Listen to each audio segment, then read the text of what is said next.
Bendiciones a todos en el nombre de Cristo Jesús. Le habla su amigo y hermano, doctor Montalvo Suero.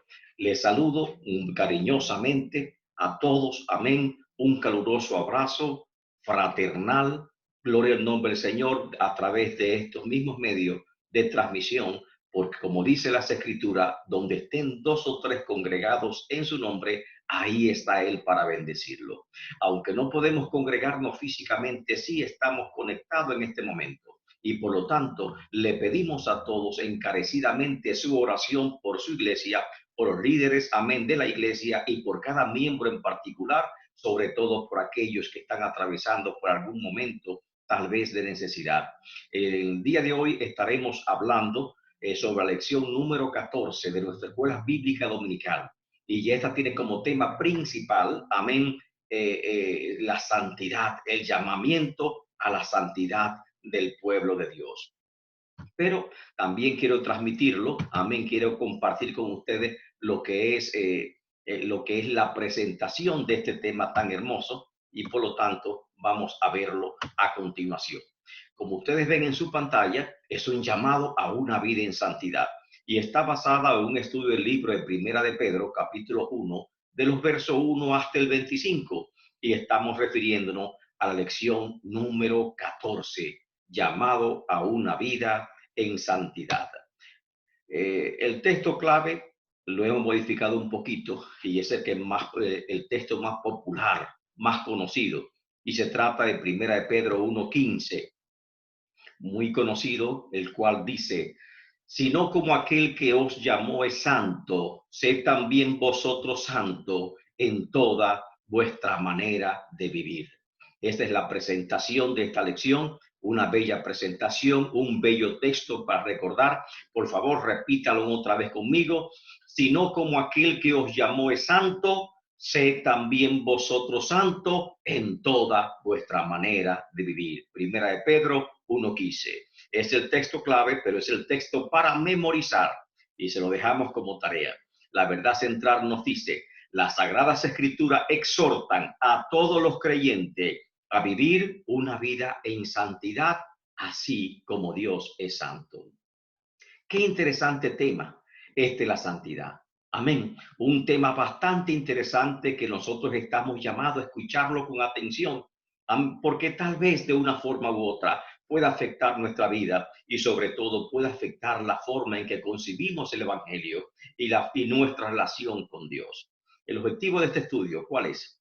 Tenemos 4 objetivos principales que nosotros nos hemos trazado. Primero, hacer una introducción general de la primera carta de Pedro. Aprovechamos el estudio de la escuela bíblica no solamente para tratar un tema en particular, enfocándonos en ese solo tema, sino que vamos a hacer un análisis de todo el capítulo 1 porque está contemplado como base del estudio de hoy. Segundo, conocer el contexto histórico de los creyentes del siglo I, porque estamos hablando que el apóstol Pedro, el autor de esta hermosa carta, nos habló a creyentes de la dispersión del siglo I y por lo tanto, si no conocemos el contexto, tal vez no podemos entender a plenitud lo que se está refiriendo el apóstol Pedro en este capítulo. Tercero, distinguir los elementos teológicos y escriturales de la doctrina de la predestinación. Y eso es específicamente la doctrina de predestinación según lo plantea Pedro, pero también nos vamos a auxiliar un poquito en los planteamientos que hace el apóstol Pablo al respecto. Y cuarto, analizar los elementos de la santificación desde el punto de vista bíblico, que es el punto central de la lección que hoy le estamos presentando. Ahora, como es una introducción general al primer libro de Pedro, tenemos que hacer un enfoque analítico. Eso es una vista panorámica rápida. Y en esta vista hay preguntas que responder. Lo primero que tenemos que saber es quién es el autor de este libro, quién lo escribió. Como ustedes están mirando en su pantalla, el escritor fue el apóstol Pedro, uno de los 12 discípulos del Señor, como bien está expresado en el primer versículo. Amén. Que el autor se identifica a sí mismo como un apóstol. Y segundo, ¿en qué tiempo se escribió? Eso no está en el texto sagrado, pero lógicamente se puede hacer una investigación al respecto buscando en los anales lo que han dicho los padres de la iglesia y también los registros más antiguos que tenemos de Primera de Pedro en los manuscritos antiguos del Nuevo Testamento. Así que lo que sabemos es cierto que fue escrito antes del año 67, porque en el año 67 Pedro fue martirizado en Roma y por lo tanto escrito anterior a esa fecha, y posterior al año 60, porque en el año 60 Pedro estaba en Roma y esta carta precisamente se escribió desde Roma. Por lo tanto, la fecha más correcta para decirlo es desde el año 60 al 67. En algún momento de ese periodo de tiempo, Pedro se dispuso a escribir estas dos cartas, Primera de Pedro y Segunda de Pedro. Ahora, ¿a qué género literario pertenece? Es una carta, y como una carta pertenece al género epistolar, y como es del género epistolar, no es escrita en poesía, en versos, sino que es escrita en prosa, que es la forma correcta de escribir. Por lo tanto, se compone de oraciones y se compone de párrafos, que son las unidades más grandes. Amén. Y estudiándola en párrafo, podemos ver los cambios de tema y los puntos principales que el autor presenta en este capítulo. Ahora, si tal vez usted dice, ¿y en qué idioma se escribió? Se escribió en griego koiné, que es la lengua común que se hablaba en el Imperio Romano. Sus destinatarios son mayormente creyentes gentiles, según nos dice la evidencia interna en Primera de Pedro, versos 14 y 18, capítulo 2, versos 9 y 10, capítulo 4, versos 3 y 4, vemos que se está refiriendo y hace alusión a creyentes mayormente gentiles. Lógicamente, como las iglesias del siglo I, esta iglesia a la cual estas iglesias o estos creyentes a los cuales se escribe pertenecen a iglesias, amén, de Asia Menor, actualmente Turquía, que estaban diseminados, que estaban esparcidos por diversas provincias de la actual Turquía, amén, y que habían creído el evangelio, de los cuales también habían algunos judíos también congregándose con ellos, aunque sabemos que la comunidad judía en estos pueblos en el siglo I eran sólidas y muchas de ellas atacaban a los creyentes, aunque algunos se unían al pueblo de Dios. Ahora, los miembros de la iglesia, gentiles y judíos, su fuerza, la fuerza y habilidades de las iglesias de Asia Menor, su fuerza era iglesia ya madura, formada, que habían sido establecidas posiblemente en los viajes misioneros del apóstol Pablo y por otros predicadores que habían sido fruto de la expansión o la dispersión, amén, desde Jerusalén. Amén. Esa era su fortaleza. Grandes apóstoles, grandes hombres de Dios le habían predicado, la habían formado y por lo tanto eran iglesias establecidas y maduras. Debilidades, las dificultades propias de la ola de persecución que se levantó contra ella. Su trasfondo histórico, ahí está junto con las debilidades. La primera persecución se levantó en el año 54, amén, a 68, que fue el periodo de gobierno del emperador Nerón, y por lo tanto este libro es principalmente una exhortación a permanecer firmes, a permanecer fieles en medio de las persecuciones. Y ahí apunta, por lo tanto, el propósito principal de la Primera de Pedro. Cuando lo leemos, es que tenemos que entender que este libro fue escrito para animar a los creyentes, para darles esperanza y para fortalecer su fe en medio de estas cruentas persecuciones que estaba atravesando. Si le tenemos que poner un tema a este libro, tendríamos que poner por tema a los perseguidos por Cristo. Es ese tema que cubre o el tema predominante en toda esta carta de Primera de Pedro. Y el versículo clave de toda la carta sería Primera de Pedro 4:13, el cual dice: si no gozaos por cuanto sois participante de los padecimientos de Cristo, para que también en la revelación de su gloria, o sea, en la manifestación de su gloria, os gocéis con gran alegría. O sea, está hablando del sufrimiento del creyente y está hablando que no nos tenemos que sorprender cuando atravesemos por liberos sufrimientos, pero por las causas de Cristo. Ahora tenemos que entrar lógicamente al énfasis principal que tiene esta carta en sentido general. Primera de Pedro, en esta carta, Pedro hace énfasis en los siguientes 5 puntos principales. Primero, la elección de los creyentes en Cristo Jesús. Amén. Por lo cual hemos sido llamados, como dice el apóstol Pedro, llamado a una vida en santidad. El sufrimiento por causa de la injusticia no debe sorprendernos como si fuese cosa extraña. Es el segundo tema de esta carta. Y tercero, Cristo sufrió por nosotros para librarnos del pecado. Y los creyentes deben aceptar el sufrimiento de la misma manera que Cristo lo hizo.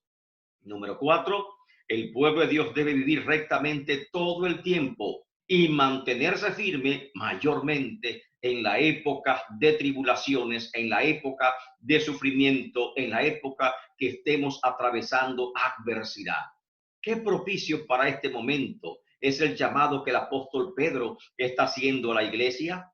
Muy propicio. Aquellos tal vez estaban esparcidos por causa de las persecuciones de Nerón, mas nosotros tal vez ahora estamos siendo atribulados, encerrados en nuestros hogares, tal vez con la misma parecido que aquellos que estaban escondidos para no ser vistos a causa de las persecuciones.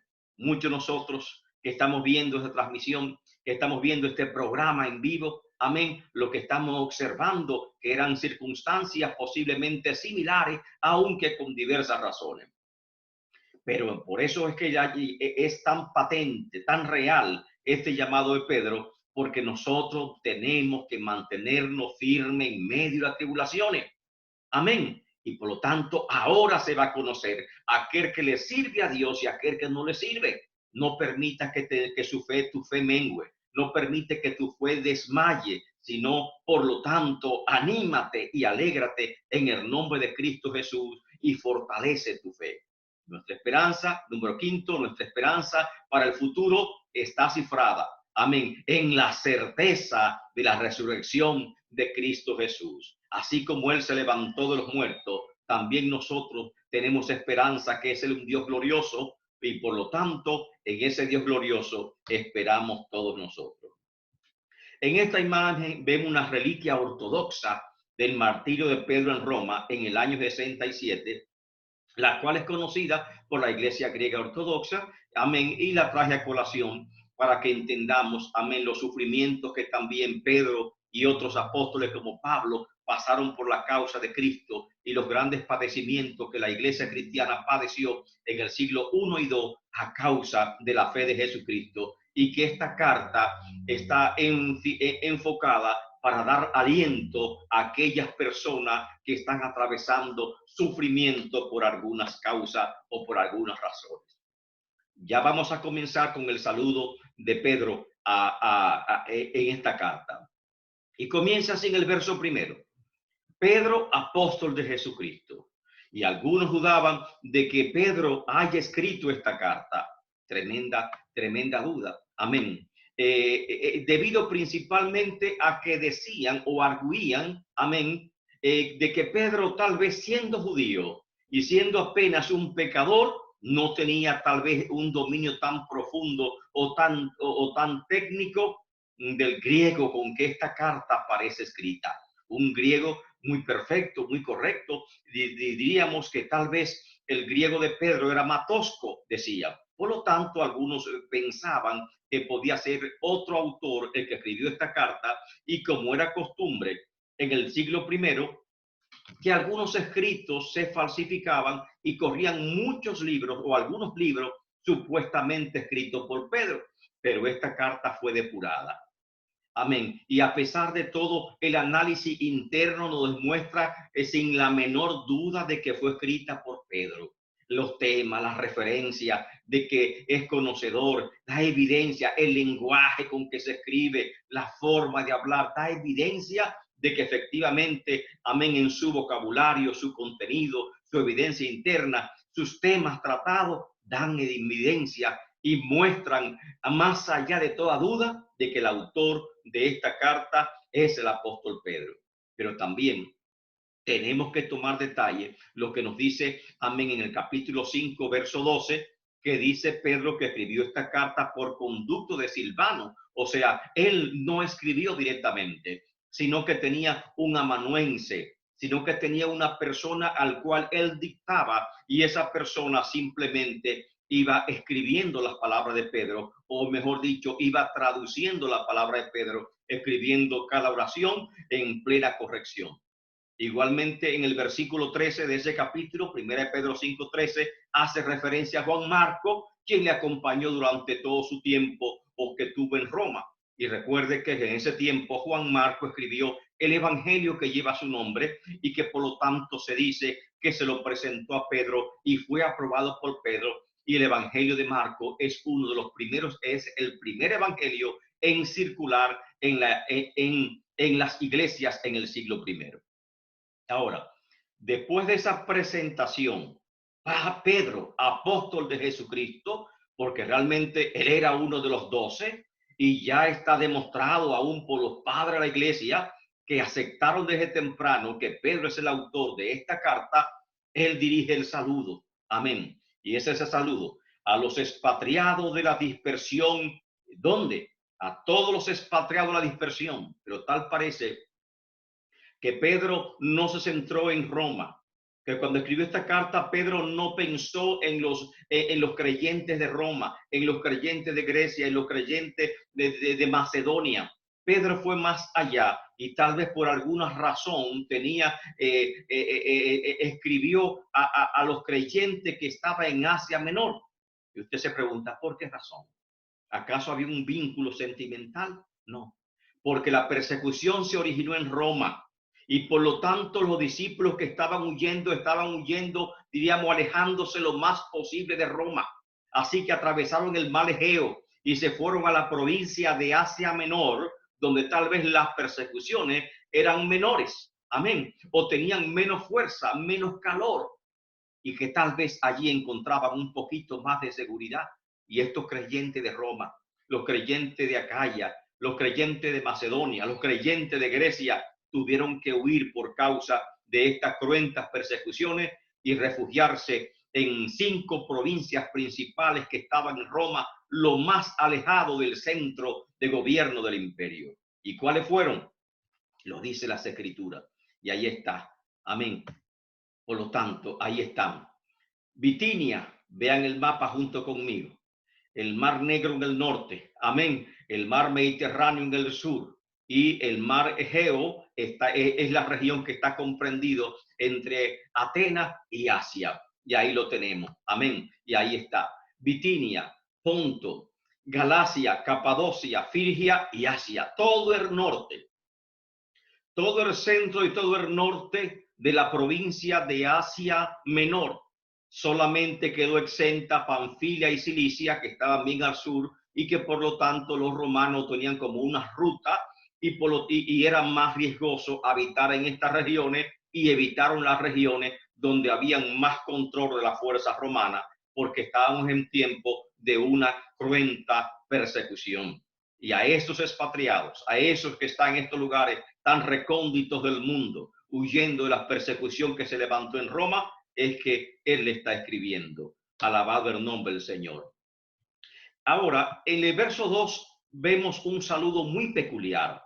Y es que un saludo en el nombre de la Santísima Trinidad, en el nombre del Padre, del Hijo y del Espíritu Santo. Yo sé que hay muchos que no creen en la Trinidad, pero lamentablemente tenemos que tener una seguridad de que esta es una doctrina que tiene bastante fundamento en la palabra de Dios. Pero la particularidad del saludo es que la salvación nuestra depende tanto del Padre, del Hijo y del Espíritu Santo. Y cada uno tuvo un papel principal, un papel importante en la salvación que hoy como creyente estamos disfrutando. El Padre dice, amén, elegido según la presciencia de Dios. El Padre, al Padre corresponde la elección, tu predestinación, amén. El plan de salvación, amén, depende del Padre. Por lo tanto, el Padre es el autor de nuestra elección, de nuestra predestinación. El Espíritu Santo, dice el apóstol Pedro, en santificación del Espíritu. El papel principal del Espíritu Santo es nuestra santificación. Y el Hijo dice el apóstol Pedro, para obedecer y ser rociado con la sangre de Jesucristo. Por lo tanto, ¿cuál es el papel del Hijo? El papel del Hijo, amén, es la redención de nuestras almas a través de su muerte en la cruz. Por lo tanto, vamos a resumirlo. El Padre, elección; el Espíritu Santo, santificación; el Hijo le corresponde, por lo tanto, amén, la redención en la cruz del Calvario. En este saludo nos muestra que la salvación del hombre está basada en la gracia de Dios, en la fe en Jesucristo y en la vida en el Espíritu Santo. Alabado el nombre del Señor. Ahora, ¿qué entendemos por predestinación? Porque dice que somos elegidos según la presciencia de Dios. Bien, la predestinación es un tema que ha causado muchas controversias en el seno de la iglesia cristiana. Pronto después de la reforma, las iglesias surgidas estaban divididas respecto a esta doctrina y se formaron dos corrientes principales. ¿Cuáles fueron? Primero estaban los luteranos, que hacían un énfasis en la fe en Cristo Jesús para salvación, en la predicación para arrepentimiento y en la necesidad de asegurar la salvación. Luego surge en Suecia los calvinistas, que hacían énfasis en la gracia de Dios, en la gracia de Dios, amén, y en la elección. No, amén, no en el arrepentimiento para de perdón de pecados, sino en la elección. Y por lo tanto, la salvación era por gracia y no depende de nosotros. Y por lo tanto, ellos arguían de una seguridad de la salvación. Y eso decimos, salvo siempre salvo. Entre los calvinistas surgieron dos posturas. Los infralazarios, que decían que hay decretos de predestinación y que Dios decretó quiénes iban a ser salvos y que Dios decretó quiénes iban a ser reprobados o a irse a la condenación. Dos decretos. Entonces los más extremistas, los infralazarios, afirmaban que desde mucho antes que el hombre cayera, mucho antes que el mundo se formara, antes de la fundación del mundo, ya Dios había determinado que Adán iba a pecar y Adán tenía que pecar porque es un decreto de parte de Dios, y que ya había determinado quiénes iban a ser salvos y que ya había determinado aquellos que se iban a salvar. Y por más que usted quisiera cambiar la suerte, amén, eso no depende de usted, sino en la soberana y absoluta soberanía de Dios. Ahora, los supralazarios eran un poquito menos radicales y ellos entendían que Dios dio el decreto de predestinación después de la caída de Adán y que simplemente ese decreto significaba que él conocía, amén, aquellos que él determinó aquellos que se iban a la condenación, dejándolo que siguieran su curso, y que por un decreto bueno, amén, decretó aquellos que iban a ser salvos y que todos los que no estaban en ese decreto se quedaron condenados. Muy lindo, pero estamos en el mismo caballo y estamos en el mismo espíritu, amén, de error, de contradicción, y por lo tanto tenemos que ver, analizar qué es lo que dicen en realidad las escrituras en torno a este tema tan complejo y tan importante de la predestinación. La respuesta está en la Biblia, no en el dogma. En el dogma tal vez tú puedes ser calvinista, en el dogma tal vez tú puedes ser luterano, en el dogma puede corresponder también a la creencia denominacional que tú has asumido, pero tenemos que entender que para nosotros asumir una posición bíblica y teológica tenemos que irnos a la palabra de Dios y saber lo que dice la palabra de Dios. Vamos a analizar los términos. Y él dice, elegidos, según elegidos, y es la primera palabra. Y el término elegido, primera de Pedro 1:2, proviene del griego prognosin, amén, o prognosis, pronoxis, amén. Escuchen muchas veces la pronunciación, amén, que estoy siempre buscando los acentos donde está la sílaba que recibe mayor fuerza, y está en la primera sílaba, prognosin, amén, y esa es la pronunciación correcta.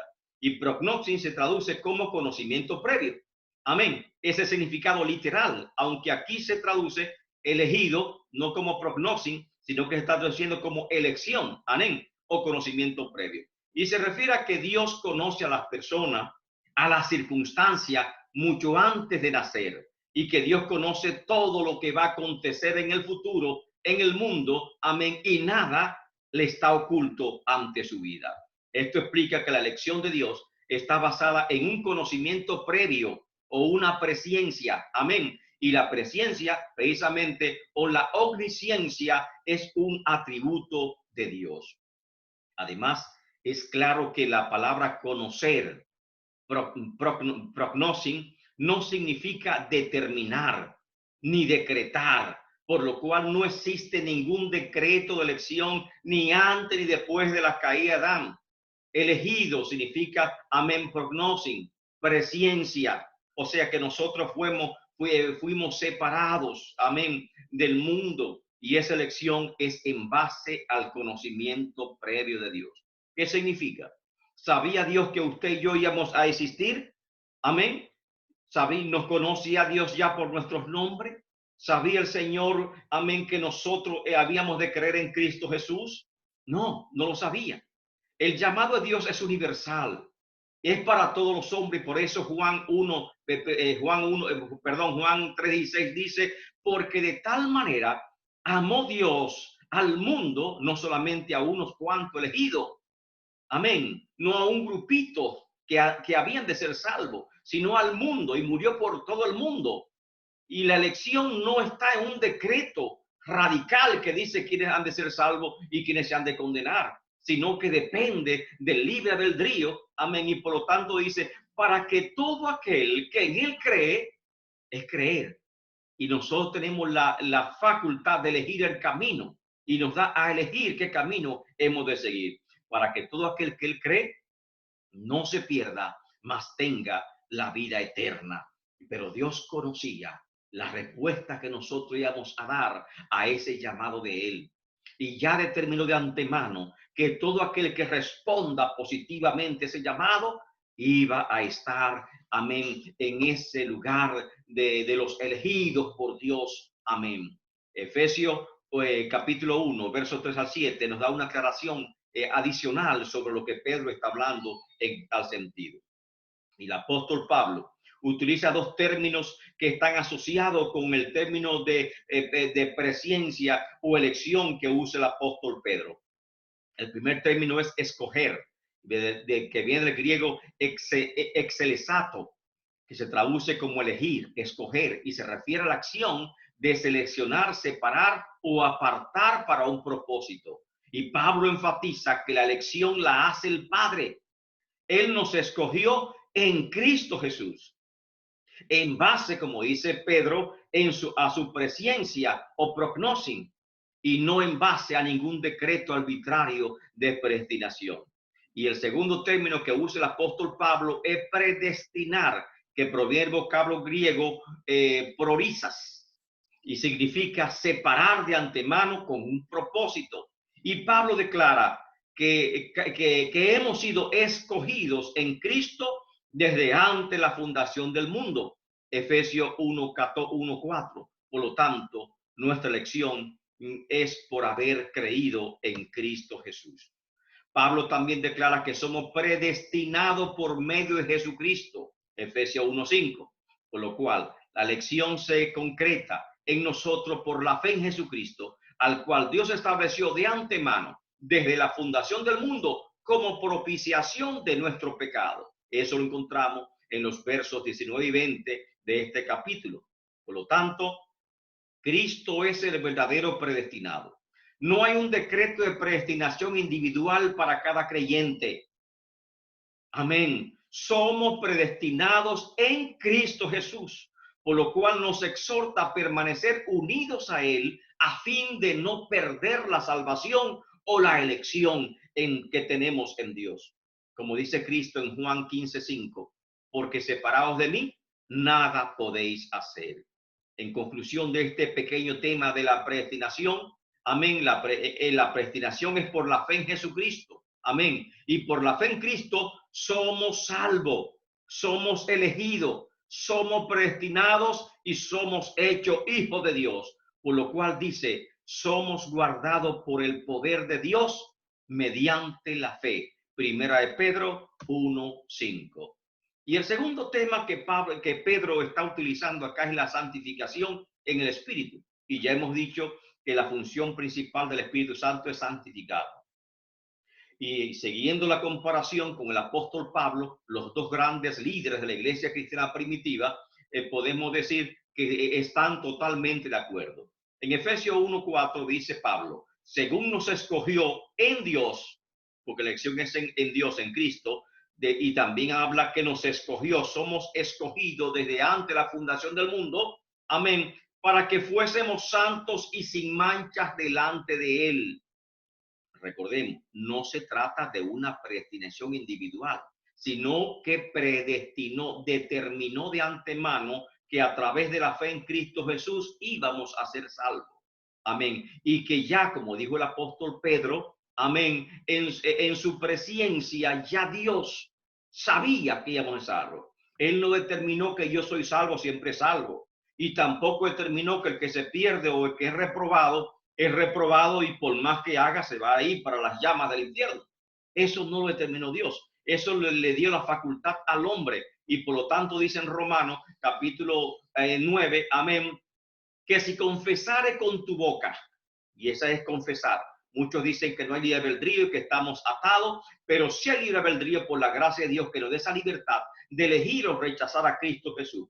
Y dice, si confesare con tu boca que Jesús es el Señor y creyeres en tu corazón que Dios levantó los muertos, tú serás salvo. Por el corazón se cree para justicia, mas con la boca se confiesa para salvación. Y por lo tanto, amén, tenemos que creer en Cristo Jesús para ser salvo. Amén, porque dice la Biblia, el que creyere, este será salvo. Como dice en la gran comisión, y por todo el mundo y predicar el evangelio. Porque no hay un grupo de elegidos y un grupo, amén, de condenados. No lo hay, amén, sino que Dios hace un llamado universal para que todo aquel que escuche el evangelio, la palabra de Dios, y Dios también confronta a cada creyente en cada generación con su palabra, y aquel que cree es salvo, y aquel que rehúsa creer es condenado, como dijo el apóstol Juan. Y esta es la condenación, que la luz vino al mundo y los hombres amaron más las tinieblas que la luz. Amén. Se apartaron de la luz porque sus obras eran malas.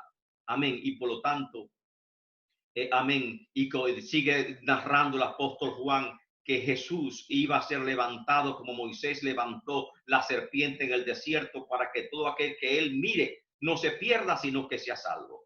Gloria al nombre del Señor. Y seguimos con el apóstol Pablo, que nos dice Pedro ahora, primera de Pedro 1:2 dice, elegido según la presencia de Dios, el Padre en santificación del Espíritu. El término santificación, ya que estamos enfocando en este momento, amén, en la palabra santificación, proviene del verbo agios, que significa santo, puro, separado, y del hebreo kadosh. La santidad es uno de los atributos morales de Dios por excelencia. Dios es santo por excelencia, amén. Y por lo tanto el Espíritu de Dios se llama Espíritu Santo o Ruach Kadosh.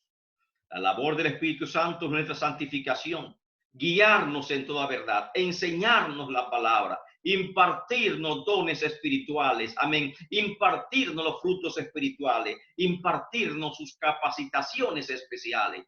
Pero también sería bueno que en cierto momento nos dedicáramos tiempo para analizar cuál es el ministerio del Espíritu Santo en esta presente dispensación. Ahora, el punto 3 de este saludo, que ha sido bastante amplio, es la obediencia al evangelio. La elección se hace, se patentiza, se concreta mediante la obediencia al evangelio de Cristo Jesús. Hemos creído en Cristo, perfecto, pero tenemos que vivir conforme al evangelio. Tenemos que seguir al evangelio, porque el evangelio ahora en esta generación es la palabra de Dios. ¿Quieres ser salvo? Vives el evangelio. Y por eso Efesios 1:3 dice, en él también vosotros, habiendo oído la palabra de verdad. ¿Y cuál es esa palabra de verdad? No es ya los profetas, no son los salmos, no sirven los profetas, los salmos, la ley, no sirve tal vez para fortalecer nuestra fe, pero lo principal es el evangelio de vuestra salvación. habiendo creído en él, fuisteis sellados con el Espíritu Santo de la promesa. Eso lo dice Pablo en Efesios, pero Pedro nos dice, ¿para qué fuimos elegidos? ¿Para qué fuimos elegidos? Para obedecer. Somos elegidos para creer en el Evangelio. Para obedecer al Evangelio somos creídos. Y obedeciendo al Evangelio, oyendo el Evangelio, oyendo las buenas nuevas de salvación a través del Hijo, amén, somos rociados con su sangre.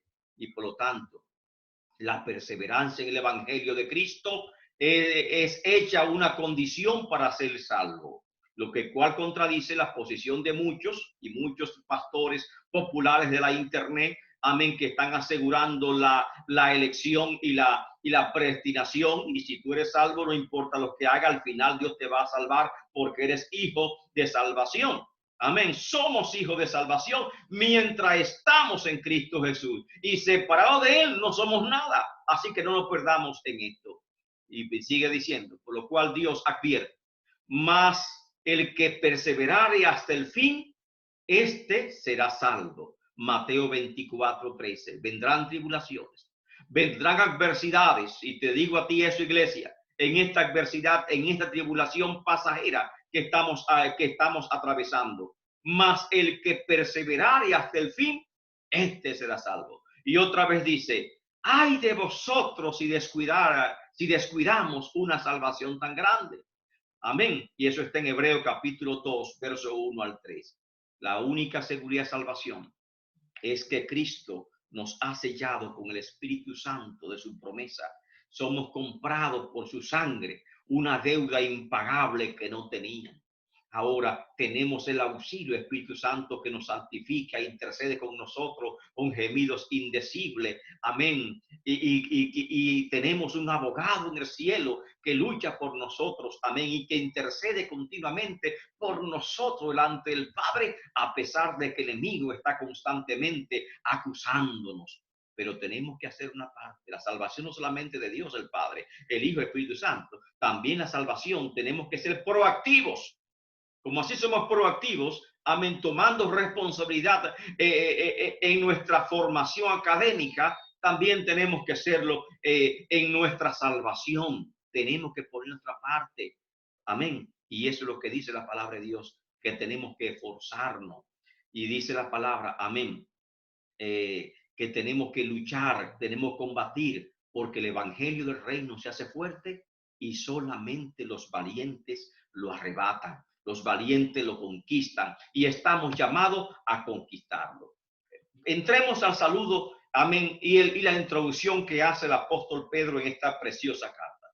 Gracia y paz os sea multiplicada. El saludo gracia y paz, amén, es un saludo particular que lo conocemos a través del apóstol Pablo, pero también se convirtió en un saludo general, tradicional durante todo el siglo primero, y lógicamente que el apóstol Pedro ya estaba relacionado con los escritos de Pablo, porque Pedro mismo dice, porque Pablo escribió algunas cartas que son difícil de interpretar. O sea que ya el apóstol Pedro tenía conocimiento de algunas cartas que circulaban en ese tiempo del apóstol Pablo.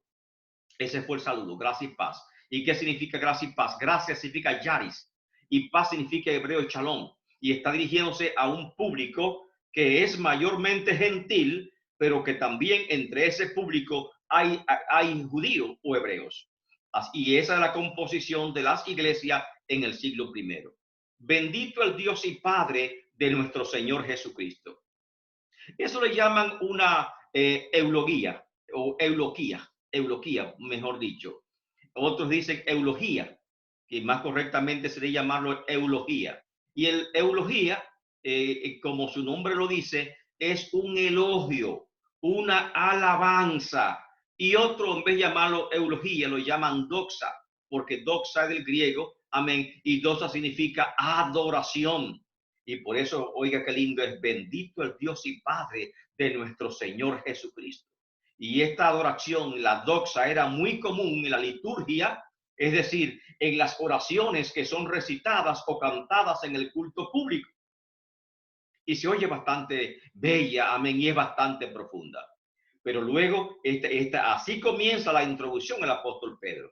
Una introducción es un proemio, un prólogo, un prefacio, y Pedro introduce su carta con un tema hermoso, una esperanza viva que está contenida en los versículos 3 al 9, en el cual capta la atención, el interés de sus lectores y establece las bases del contenido o la exhortación de la carta. Esta introducción va de acuerdo con los propósitos de su carta. No como muchas veces nosotros que estamos predicando o exponiendo un mensaje, nos olvidamos de la introducción, simplemente la obviamos y nos vamos directamente al punto sin una presentación o motivación, amén, adecuada para crear interés. El apóstol Pedro, amén, siguiendo el ejemplo de los grandes griegos, de los filósofos y de las personas eruditas, amén, en la forma de escribir tradicional, comienza con una introducción, amén, que sirve de motivación en esta carta, en esta primera carta. ¿Y cuál es la introducción? La herencia incorruptible de los creyentes. La lectura, primera de Pedro, capítulo 1, verso 3 al 5. Comenzamos así, y él dice: bendito el Dios y Padre de nuestro Señor Jesucristo, que según su grande misericordia nos ha hecho renacer. Habla el renacimiento, amén, y nos hace renacer, resurgir, levantarnos para una esperanza viva por la resurrección de Jesucristo de los muertos. Así que nuestra esperanza está cifrada en la resurrección de Jesucristo entre los muertos. Y usted me dirá, ¿por qué razón? Porque esta carta está siendo dirigida a creyentes que están siendo perseguidos por el Imperio Romano, muchos de los cuales habían sido torturados y aún muertos. Y le está dando aliento para que sepan que en ese sufrimiento, en caso de perder su vida, hay una esperanza más allá de la vida presente, que es en Cristo Jesús. Y esa esperanza certera la tenemos, que así como Él se levantó de la tumba, igualmente nosotros, si somos fieles y perseveramos, nos levantaremos de la tumba. Alabado el nombre del Señor. Y sigue leyendo el verso 4: para una herencia incorruptible. Esa herencia es incontaminada, inmarcesible. Óigase los términos: incorruptible, no se corrompe, no se destruye, amén, no coge óxido ni hollín, como dice las escrituras. Incontaminada, no se contamina como algunas cosas que son perecederas. Inmarcesible, no se mancha, amén. Y esa herencia que tenemos, que es incorruptible, incontaminada e inmarcesible, está reservada en los cielos para vosotros, dice él, pero nosotros estamos leyendo, sería para nosotros, a fin de que sois guardados. Óigase, nosotros somos guardados, ahí sí hay seguridad, somos guardados por el poder de Dios mediante la fe para alcanzar la salvación que está preparada para ser manifestada en tiempo postrero. A pesar de que ahora estemos atravesando por algunas tribulaciones temporales, tenemos que erguir nuestra cabeza sabiendo, amén, que la salvación nuestra está asegurada, amén, y que tenemos una preciosa herencia en los cielos reservada para nosotros, amén, y que esa salvación está reservada para ser manifestada en el tiempo postrero. Amén. Pablo también nos habla de esa herencia espiritual. Si leemos en Efesios 1:3, ¿qué nos dice? Comienza también con una bendición, porque es que lógicamente es la reacción natural. Cuando usted piensa lo que Dios ha hecho por usted y por mí para hacer nosotros alcanzar la salvación, no tenemos más nada que ser agradecido y decir: bendito, amén, bendito, santo. Y ahí dice Pablo también: bendito sea el Dios y Padre de nuestro Señor Jesucristo, que nos bendijo con toda bendición espiritual. ¿Dónde? En los lugares celestiales, en Cristo, porque no es en mí, es en Cristo Jesús. Y Efesios 1, verso 11 y 12 dice: en él, ¿en quién? En Cristo. En él asimismo tuvimos herencia, habiendo sido predestinado, porque la predestinación es en Cristo, amén, predestinado conforme al propósito del que hace todas las cosas según el designio de su voluntad, a fin de que seamos para alabanza de su gloria, nosotros los que primeramente esperábamos en Cristo Jesús. Alabado el nombre del Señor. Así que el verdadero predestinado no soy yo. Amén. No hay un decreto específico para mi predestinación. El predestinado de todas las naciones, el elegido de todas las naciones es Cristo Jesús. Y como Él es el elegido, yo por la fe en Él, amén, entonces mi elección depende de haber creído en Cristo Jesús. Y en 1 Pedro, versos 6 al 9, introduce el tema de los sufrimientos por Cristo, que constituyen el punto central de toda esta epístola, de toda esta carta primera de Pedro. ¿Y qué nos dice? Habla de la naturaleza de las pruebas. Y en el verso 6 leemos, en lo cual vosotros os alegráis. Wow. Alegráis, aunque ahora por un poco de tiempo, si es necesario, tengáis que ser afligido en diversas pruebas. Tu gozo no depende de las circunstancias externas. Tu gozo depende de la esperanza que hay en Cristo Jesús. Y a pesar de que tengamos que pasar por diversas pruebas, la actitud es levantar nuestra frente, alzar nuestra frente y darle gracias a Dios de que somos encontrados dignos. Y esa es la actitud correcta de la prueba. Habla la naturaleza de la prueba. Las pruebas son temporales. Amén. Y no se pueden comparar con la gloria que en nosotros ha de ser manifestada, como dice el apóstol Pablo en el libro romano. Amén. Y por eso no habla en ese verso 6 de la naturaleza de la prueba. Habla de que la fe, al igual que el oro, es acrisolada con fuego. Y nuestra fe es probada. Nuestra fe, por lo tanto, tiene que superar la adversidad para ser genuina. Y si no logra superar la adversidad, tal vez la fe no es genuina. Verso 7. Para que sometida a prueba vuestra fe, mucho más preciosa que el oro, el cual aunque perecedero se prueba con fuego, o sea, la fe ahora sea hallada en alabanza, gloria y honra cuando sea manifestado Jesucristo. Gloria al nombre del Señor. Y el verso 8 nos habla de la actitud de gozo al ser hallado digno de sufrir por la causa de Cristo. Y por eso dice, cuando habla de Jesucristo, en quien amáis sin haberlo visto, en quien creyendo, aunque ahora no lo veáis físicamente, os alegráis con gozo inefable y glorioso. Lindo, glorioso el nombre del Señor. Y a pesar de las pruebas, nos alegramos en Cristo Jesús con un gozo, como dice el gozo inefable y gozo glorioso. Alabado el nombre del Señor. Repito este verso que es bastante bello. A quien amáis sin haberlo visto, en quien creyendo, aunque ahora no lo veáis, os alegráis con gozo inefable y glorioso. Santo el nombre del Señor. Y también el verso 9 señala el propósito final de las pruebas. ¿Cuáles son?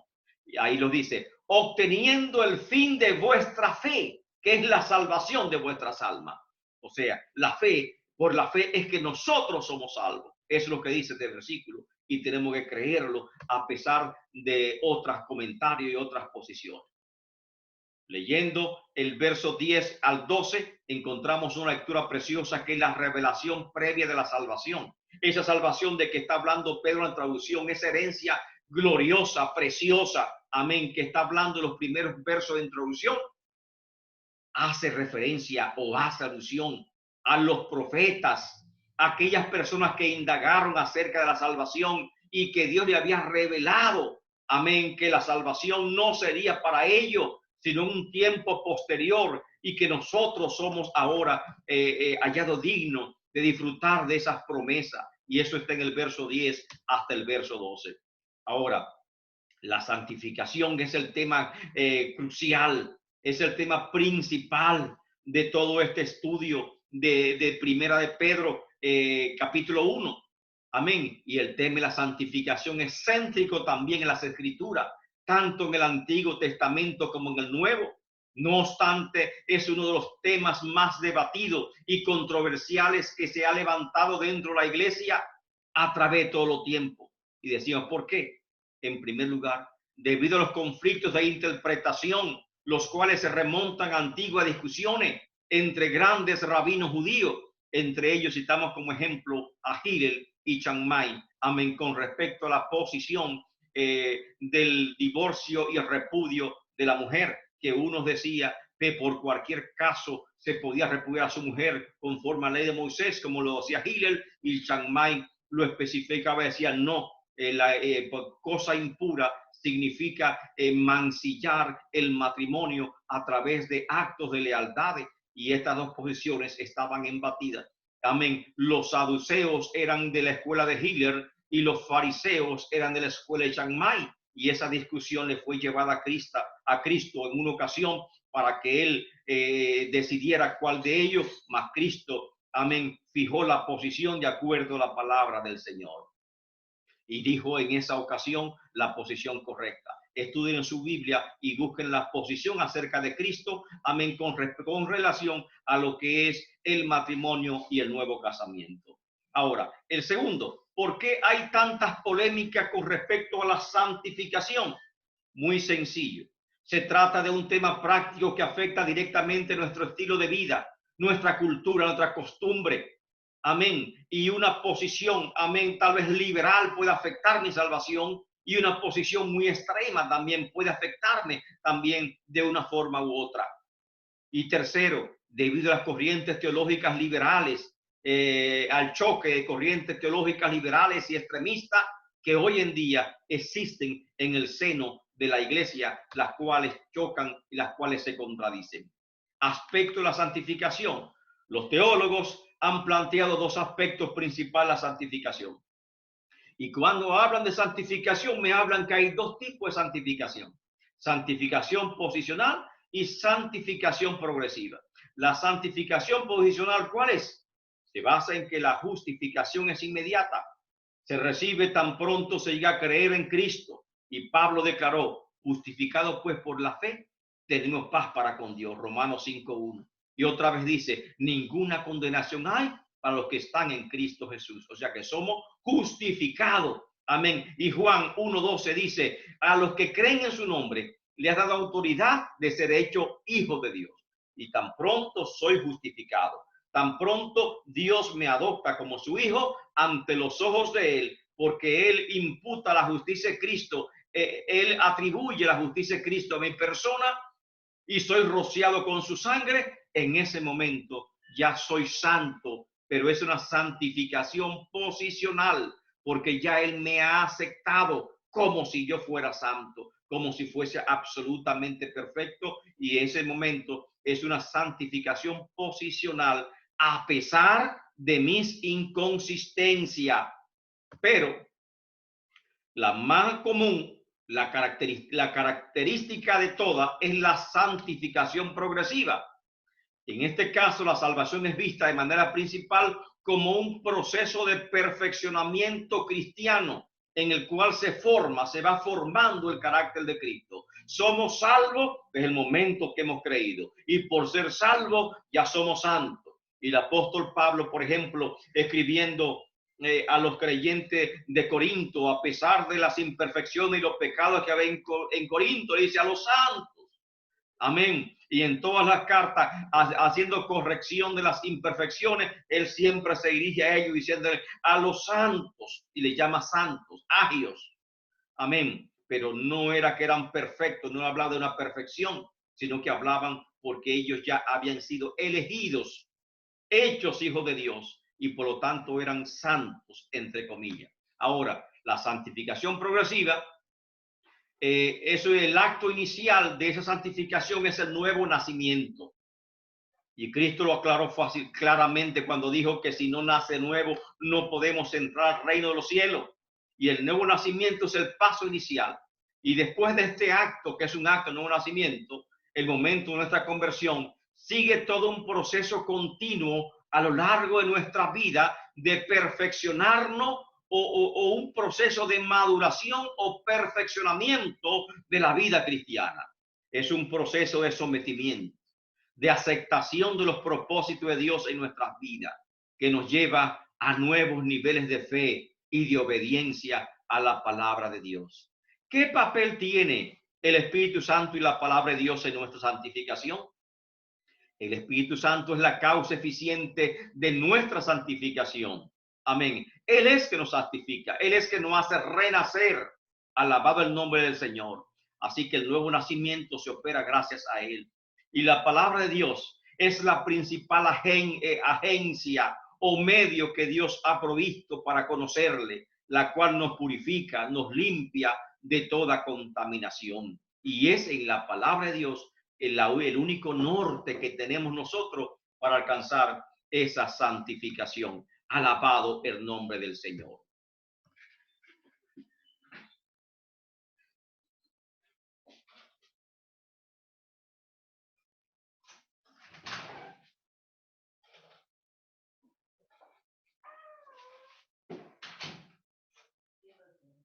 Estaban tocando la puerta.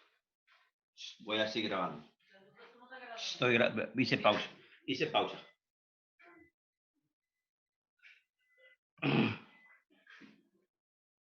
Santo el nombre del Señor. Por lo tanto, amén, tenemos que hacer énfasis en estos aspectos importantes, que la santificación es tanto, amén, posicional como progresiva. Cuando leemos la palabra de Dios, hay un llamado, hay un llamamiento a una vida santa. Y eso lo encontramos ya el verso 13 en adelante, y que tenemos que analizarlo por párrafo. Amén. ¿Y cuál es el llamado que hace la palabra del Señor en este texto a una vida santa? Muy fácil. Número 1. Todo aquel que espera todo aquel que espera la segunda venida de Cristo, que tiene seguridad, confianza en esa segunda venida, en su manifestación, que en griego se llama parousia, debe santificarse. Y dice primera de Pedro 1:13, por tanto, ceñid los lomos de vuestro entendimiento. O sea, tenemos que comprender, tenemos que despertar, sed sobrio, en otras palabras, y esperad por completo en la gracia que os traerá cuando Jesucristo sea manifestado. Tengamos presente este conocimiento y nos exhorta como hijos obedientes. No os conforméis a los deseos que antes teníais estando en vuestra ignorancia. Y ese texto es que nos dice que mayormente fue escrito a gentiles que habían creído en el evangelio, porque si fueran judíos, no se refiere como hijos obedientes, no os conforméis a los deseos que teníais cuando estaban en vuestra ignorancia, porque los judíos, amén, no habían pertenecido al paganismo, sino que siempre estaban sometidos a su fe, y este particular término se usa para los creyentes gentiles. Todo aquel que espera la segunda venida de Cristo, que espera su manifestación, la parousia, debe santificarse. ¿Tú crees que Cristo viene? Santifica. Así, segundo, así como aquel que nos llamó es santo, agios, también nosotros estamos llamados a ser santos. Primera de Pedro 1, verso 15 les dice, sino como aquel que os llamó es santo, sed también vosotros santos en toda vuestra manera de vivir, porque Cristo está, sé santo porque yo soy santo. Alabado el nombre de Dios. Tercero, todo aquel que invoca a Dios por Padre está llamado a vivir en santidad. Versos 17 y 10, verso 17. Amén. Dice, y si invocáis por Padre, aquel que sin acepción de personas juzga según la obra de cada uno, conducíos en temor todo el tiempo de vuestra peregrinación. Alabado el nombre del Señor. O sea, ¿cuáles son las razones para nosotros vivir una vida en santidad? Número 1, todo aquel que espera la segunda venida de Cristo, que Él se manifieste, debe vivir en santidad. Número 2, así como aquel que nos llamó es santo, también nosotros tenemos que ser santos en toda nuestra manera de vivir. Número 3, todo aquel que invoque a Dios por Padre está llamado a vivir una vida en santidad. Número 4, si Dios nos rescató de nuestra antigua forma de vida por su amor, no es para que andemos nuevamente en ella. Primera de Pedro, versículo 18 al 20.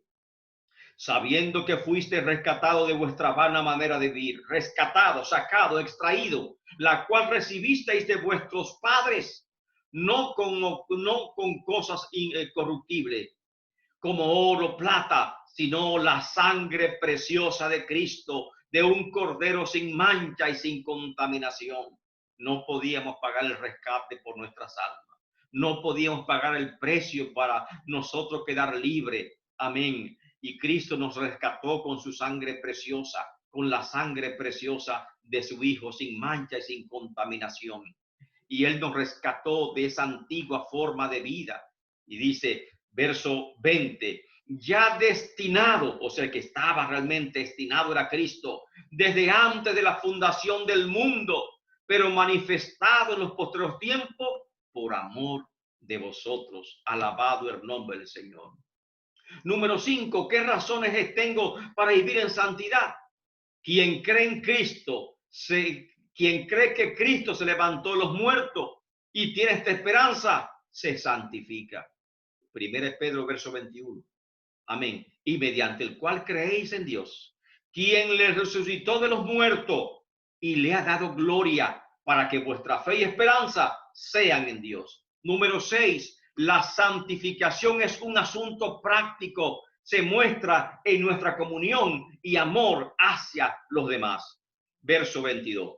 Habiendo purificado vuestras almas por la obediencia de la verdad, que es el Evangelio, mediante el Espíritu, o sea, el papel del Espíritu Santo, por el amor fraternal no fingido. Amaos unos a otros entrañablemente de corazón puro. Amén. Y esto es una prueba práctica de la santidad. Somos llamados a la santificación. Y aquel que se santifica vive también en amor. Es el punto 6. Punto número 7.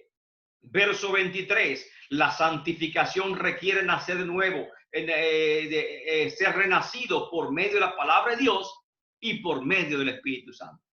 Verso 23 dice, siendo renacido, no de simiente corruptible, sino incorruptible, por la palabra de Dios que vive y permanece para siempre. Número 8, el Evangelio nos ha sido anunciado para nuestra santificación.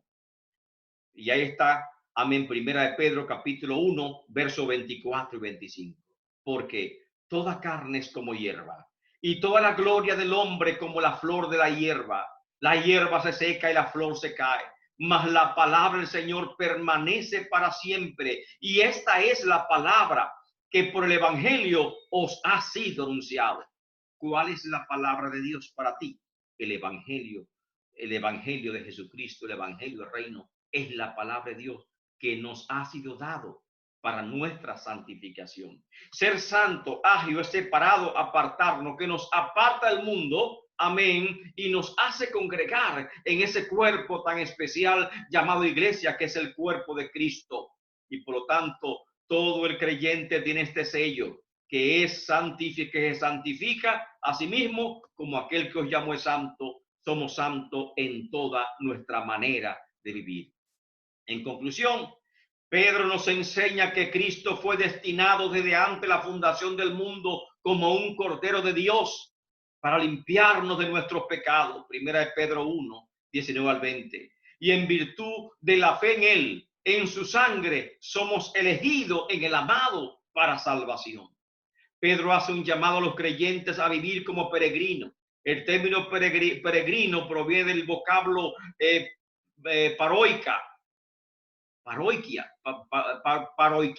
paroiquias, que significa residencia temporal, y es del mismo verbo que viene la palabra parroquia. Este término enfatiza el carácter pasajero de la estancia de los creyentes en este mundo. No hagamos planes para permanecer por mucho tiempo en este mundo, como que nunca Cristo viene, y como que no existe arrebatamiento en la iglesia, y como que siempre vamos a quedarnos aquí. Los acontecimientos proféticos se están cumpliendo y están cumplidos ya para arrebatamiento de la iglesia. En otra ocasión hablaremos de estas condiciones y señales, amén, del arrebatamiento de la iglesia. Y concluye, al mismo tiempo Pedro señala que fuimos rescatados de nuestra vana manera de vivir. Este rescate, puesto que era una deuda impagable, pero ya fue pagada, saldada completamente por Cristo Jesús. Amén. Se está hablando de un rescate financiero a las empresas pequeñas, de un rescate financiero también o una ayuda también a las personas en este momento de crisis. Pero una deuda que jamás había sido pagada es nuestra salvación. Y Cristo la pagó con la sangre preciosa. Amén. Con su sangre preciosa. Por lo cual tenemos una herencia incorruptible de gloria en los cielos. Alabado el nombre del Señor. Y en esta herencia nosotros estamos firmes, sabiendo en quién hemos creído y conociendo los propósitos del Evangelio de Cristo Jesús, que es nuestra santificación. En estos tiempos críticos que estamos viviendo, la Biblia nos hace un llamado a la santificación, a permanecer unidos en Cristo Jesús. Nos hace un llamado a permanecer firme en todo tiempo y mayormente en momentos de aflicción en los cuales atravesamos tiempos de crisis. Así como los creyentes del siglo primero tuvieron que huir, desplazarse a regiones extremas del mundo para no ser víctimas de persecución. Amén. También nosotros hoy tenemos que refugiarnos, como dice la palabra de Dios, que el sabio se refugia y no espera que recibir el golpe. Tenemos que ser sabios, amén, y tenemos que mantener nuestra fe viva, nuestra fe, amén, en alto, nuestra confianza en Dios en alto en estos momentos críticos que la humanidad está sufriendo. Dios te bendiga y Dios te guarde. Amén. Un abrazo y un saludo a todos en el amor de Cristo Jesús, esperando que en este momento, amén, todos estemos bien y amén. Y cualquier problema, necesidad que tenga, por favor, comunícate con tu congregación. Estamos orando por ti y estamos prestos también a cumplir la palabra en todos vosotros. Bendiciones en el nombre de Cristo Jesús. Amén y amén.